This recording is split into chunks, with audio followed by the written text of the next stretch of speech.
Hi, I'm Art Bergeron, and if you haven't seen this show before, this is Frank and Mary here on Nantucket. My day job is as an elder law attorney, but of course, that's not what I'm doing here. I'm talking about my friends Frank and Mary. Their goal in life is very simple. They want to live in their house until they die and be buried in the backyard. And if that's on Nantucket, that means they never want to leave. They don't want to go to the mainland. They don't want to go to Martha's Vineyard. No, God forbid, they want to stay right here. And so the question is, who are the people you need to know? What are the things we need to know about if that's exactly what you want to do? So I've got a terrific co-host, my friend Alison Forsgren, who has always been finding these great guests. And I was actually introduced to Alison many years ago by our guest, this wonderful person. Whom do we have today, Alison? Well, this week or this time on our show, we have Fran Karttunen, who has been a friend of mine for a long while and sits with both Arthur and I on the board of Friends of Our Island Home. And more than that, she is an island historian. Since her retirement, she's written many books about Nantucket history, public history, things that have happened here in the past. And she stays on top of what's current too. Fran, say hello to everybody. Hello, everybody. It's really nice to be on Frank and Mary. I've watched it so many times, and here I am today. And Fran, as I had mentioned, actually, you're the person that introduced me to Alison. Actually, one day at our island home, I remember that. I remember sitting with you and your husband and Alison quite a while ago. And since then, I've learned about all the other things that you have done here. So as Alison mentioned when we were starting, usually my first question is, so how did you get to Nantucket? But in your case, that's pretty straightforward, right? You're actually one of those rare people. Well, yeah, I am really from here. And I'm not sure we're so really rare as you might think. My sister-in-law used to say sotto voce all the time, we're still here. But it's true. My Nantucket grandfather was a 10th generation descendant of the very first people who came here, which makes me a 12th generation descendant. Wow.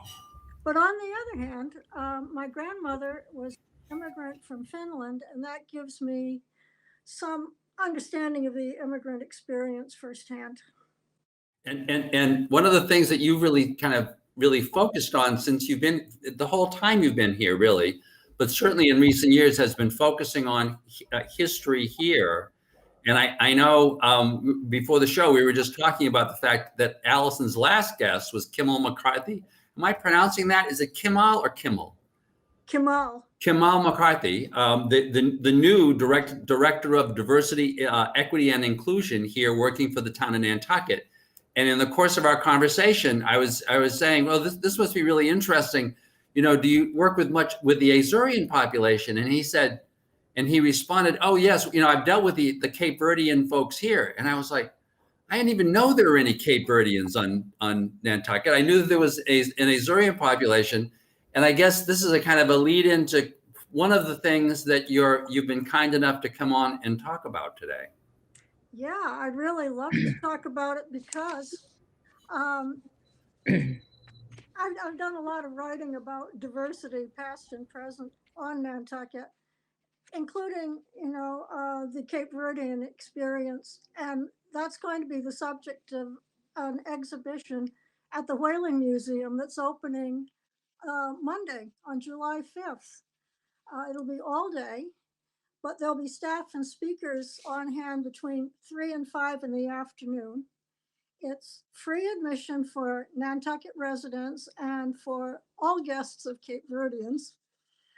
And the reason that it's on the day after American Independence Day is because July 5th is Cape Verdean Independence Day.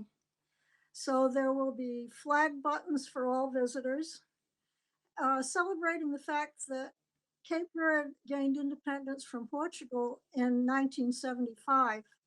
So it is now the Republic of Cabo Verde, a democracy with an elected president and an appointed prime minister. It's a small country. The population is somewhat over 5.5 million people spread out over 10 islands. But there are nearly twice as many Cape Verdean expats living all around the world, but most particularly in southern New England, including Nantucket. And their remittances back home make up about 20% of the gross national product of the nation. And Nantucket Cape Verdeans have, for generations, made contributions of goods and other means of support to Cape Verde. They've been coming to Nantucket for a really long time. Nantucket whale ships began picking up crew members from Cape Verde Islands before 1800. In fact, the very first Cape Verdean to be naturalized as a US citizen was naturalized in Nantucket in the 1820s. So they were men. They came on whale ships. It wasn't family, and certainly no women. But these men came to Nantucket, and some of them stayed, and they married locally, and they had families. But then there was a big change around 1900 when Nantucket began to do really large-scale commercial cranberry cultivation. And then entire Cape Verdean families began coming to Nantucket to work the cranberry bogs. And their descendants are with us today. We have descendants of Cape Verdean whalers, and we have descendants of Cape Verdean cranberry workers. And that's what the exhibition at the Whaling Museum is all about. Now, by the way, I didn't know that either. Well, that's the thing, right, Allison? Every time you talk to Fran, you learn something, right? So I Yeah, didn't know true. that. I didn't know that there was a large or a real cranberry growing period here where that was really focused on. I didn't realize that the Cape Verdeans were the people who did the cranberry bog management and stuff. That's new. Yeah. At one time, the Milestone Bog was the largest single cranberry bog in the world. Wow. Oh. Nowadays, they do cranberry cultivation out in the Midwest, I think mainly in Wisconsin, and they have tremendous bogs. But there was a time when we had the biggest one in the world. And so tell us a little bit about how the first Cape Verdeans arrived. Well, the first ones came on whale ships, and they were guys. Mm-hmm. And then when the 1910 census was taken, there were more than 100 Cape Verdean men, women, and children who, for the most part, had arrived within the year, and they had come to work the cranberry bogs. And do you know if there's much continuing, if any of these folks go back? Because one of the interests, and by the way, I did happen to know about the fact that they were a separate country only because I was doing some work with some Azurian folks. Mm-hmm. Because here in where I live in Marlborough and neighboring Hudson, there's a really large Azores population. And so I needed to get a corresponding lawyer because they had property in the Azores, which meant we need to figure out how Portuguese law worked, right? Mm-hmm. And I came to realize, of course, there's this large Portuguese population here, but there are these people from the Cape Verdes, and they're also Portuguese speakers. So I said, oh, well, this will be great. We can do this crossover, and we can also kind of learn about Portuguese law for the Cape Verdes. And then I was talking to a Portuguese lawyer because when we were trying to figure all this out, and he kind of did a huff, like, didn't you know that the Cape Verdes are an independent country, right? I didn't know how that happened, right? We tend to see a lot of confusion between the Azores and the Cape Verde Islands. But if the Nantucket whaling captains had gotten them confused, they never would have gotten home again. Because to get to the Azores, if you left from Sconset and sailed due east, you would pass through the Azores before you got to mainland Portugal. But the Cape Verde Islands are off the coast of Africa, way, way to the southeast. Really different place. and a different kind of population, different kind of landscape. And Azorians and Cape Verdeans do get in a bit of a huff when people confuse them. And so, Fran, tell us about, I know you've been working on the exhibit at the NHA for some time. How long will that be up? Well, the current exhibition is almost a teaser exhibition.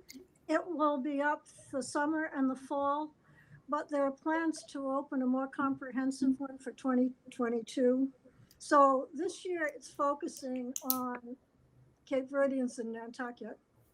And next year it will add, according to plans, the history and culture, religion, art of the Cape Verde Islands. So it will be a more comprehensive one. So come this year and plan to come next year. There's a connection with elder affairs, and that is that two of the Nantucket Cape Verdeans that are featured in the show that's opening on Monday were recognized as Senior of the Year. So Gerace St. Jean was Senior of the Year in 2001, and Christine Santos was Senior of the Year in 2004. They were both nurses who made big contributions to Nantucket. Miss St. Jean was Nantucket's first female emergency medical technician. And after Christine Santos retired from delivering Nantucket babies, who knows how many, as a maternity nurse at Nantucket Cottage Hospital, after retirement, she became nurse case manager for the Nantucket AIDS Network. So both of these women were recognized for their very significant contributions. And of course, there are a lot of others as well. You mentioned going to the islands. Augie Ramos made 2 trips, 2003 and 2008, to see what could be established in the way of supportive connections between New England Cape Verdeans and, at that point, a still rather young Republic of Cabo Verde. So we have, I think next year we'll have plenty of photos of those 2 trips.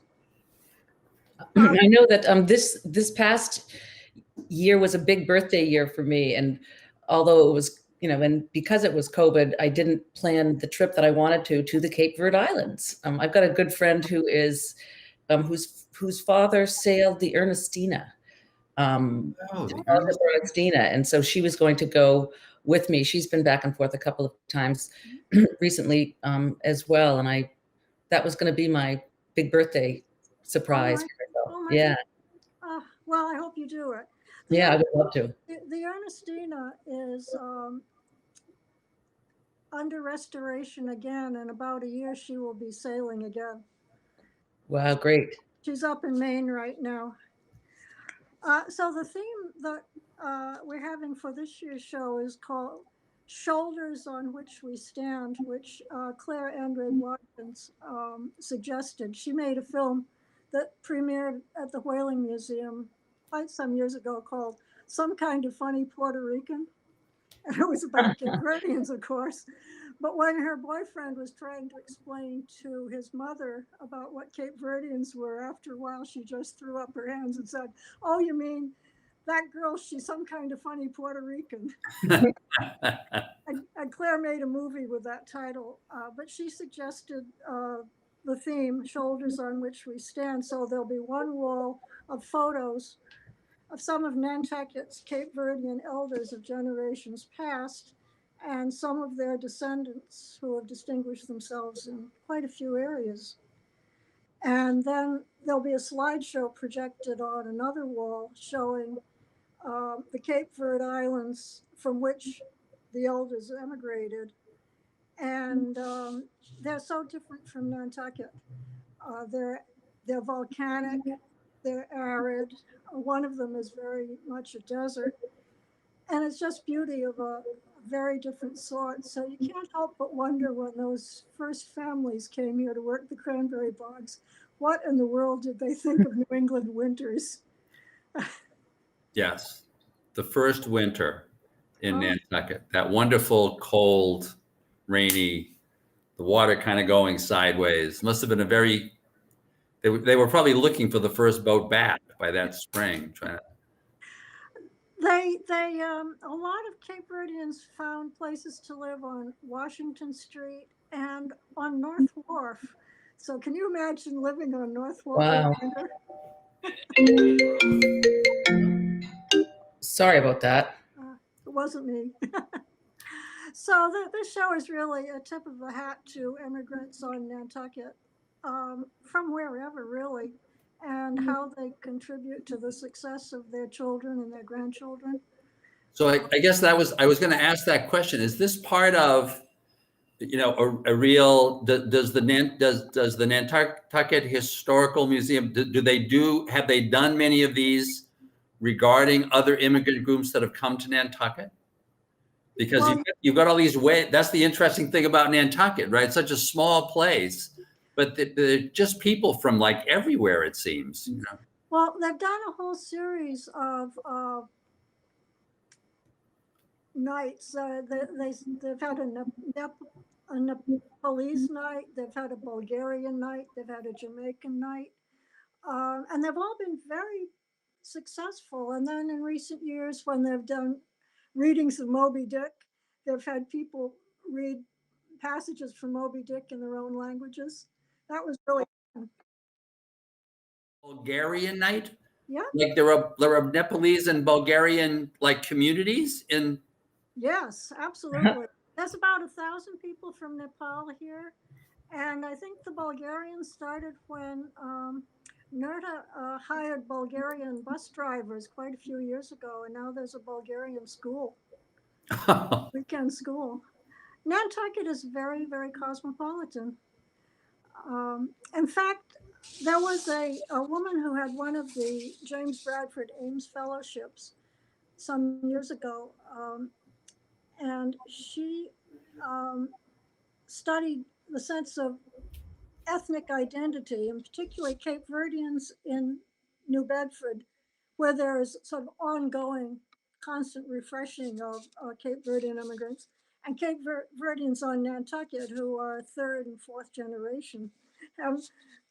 As I understand her findings, she found that in Nantucket, it isn't we're Cape Verdean or we're Azurian or whatever. It's we're from here versus you came here. So Cape Verdeans tended to say to Jamaicans, we're from here, you came here. Right. And so, Fran, how many people would you estimate are from our Cape Verdean who currently live on Nantucket? Is there a number? I can't tell you. We were discussing that when we had a food for thought talk at the Whaling Museum in May, where we had a couple of Cape Verdean elders from the Cabral family, and the question came up, how many are there?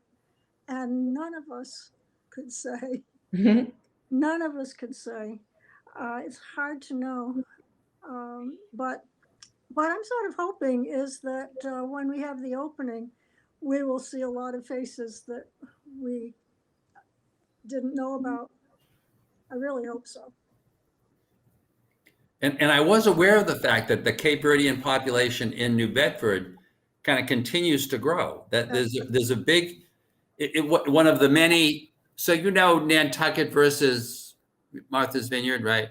So this is New Bedford and Fall River, right? Mm-hmm. Same thing, legendary, long time, And Fall River, there's a huge Azurian population, and New Bedford, there's a really big Cape Verdean population, right? Yeah, but there's also a very big Azurian. As well as Azurian, that's right. But there are very few Cape Verdeans in Fall River, and the Cape Verdean population keeps growing, and it's like that's an amazing thing. That's an amazing thing. A lot of Cape Verdeans in Providence, for instance. Yeah. Southern New England has been the home to a lot of Cape Verdeans. A lot of Cape Verdeans in Wareham, and they just this past week opened a Cape Verdean museum in Falmouth. Wow. Yeah. I wonder why Southern New England is the place. I mean, is it for family or Well, It's I think interesting. it started with men coming on ships to ports. Yeah, maybe it's the water, right?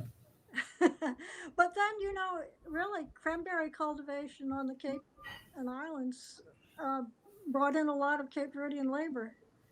And once you're here, it is sort of hard to go back. When I hear about weeks and weeks at sea to get here, and mothers saying we will never set foot on another vessel ever. Ever again, ever again.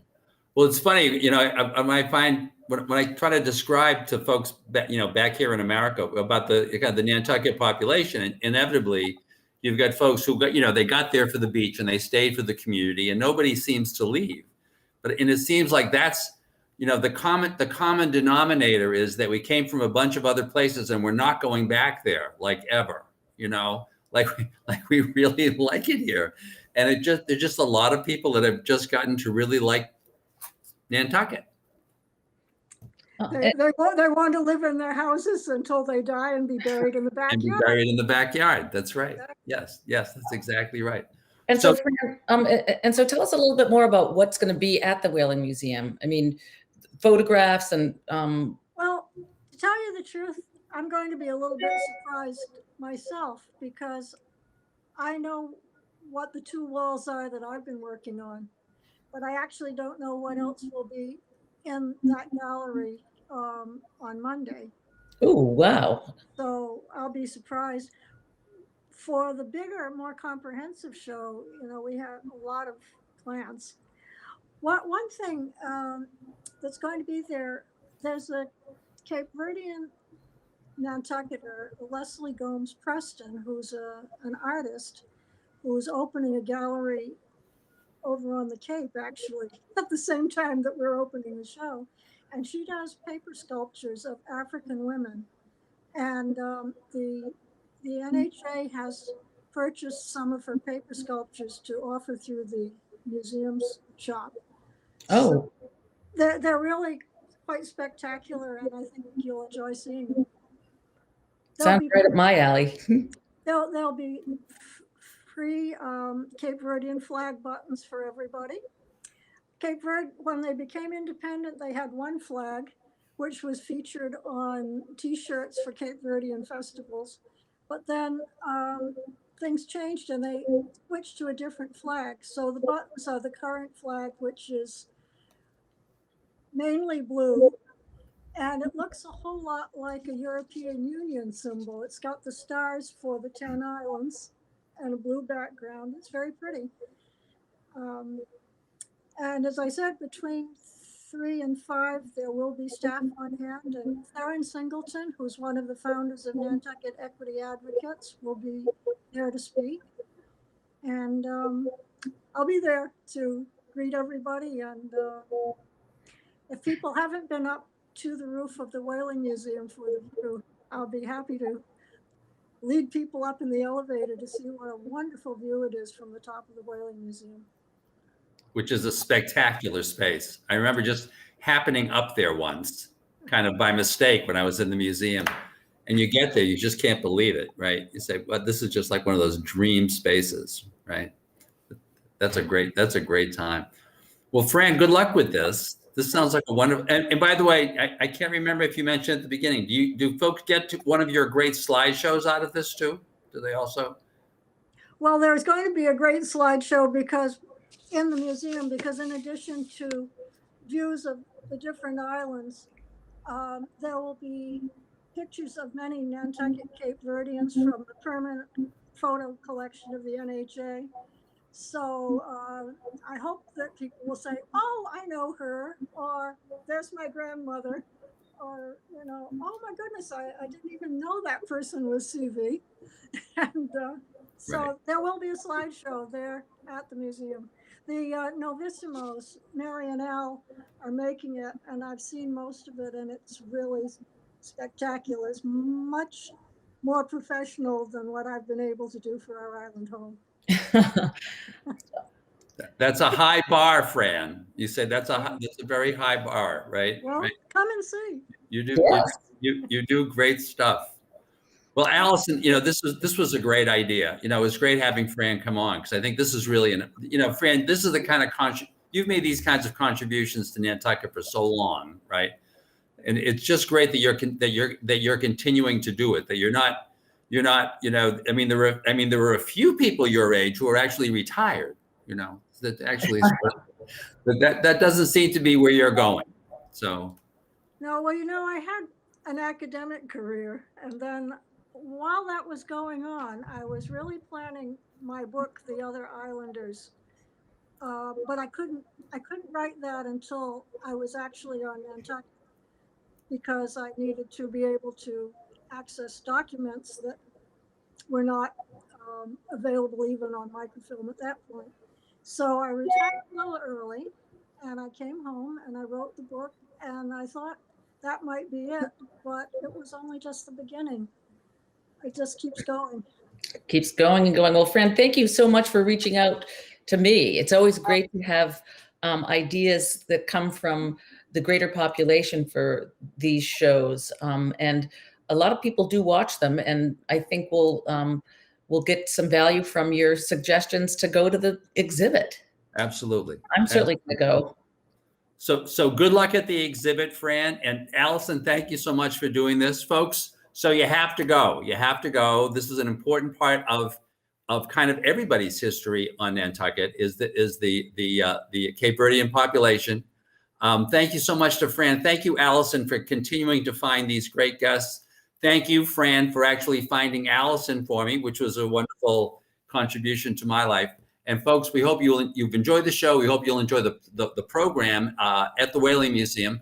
And we'll look forward to seeing you on the next installment of Frank and Mary here on Nantucket. Thank you very much.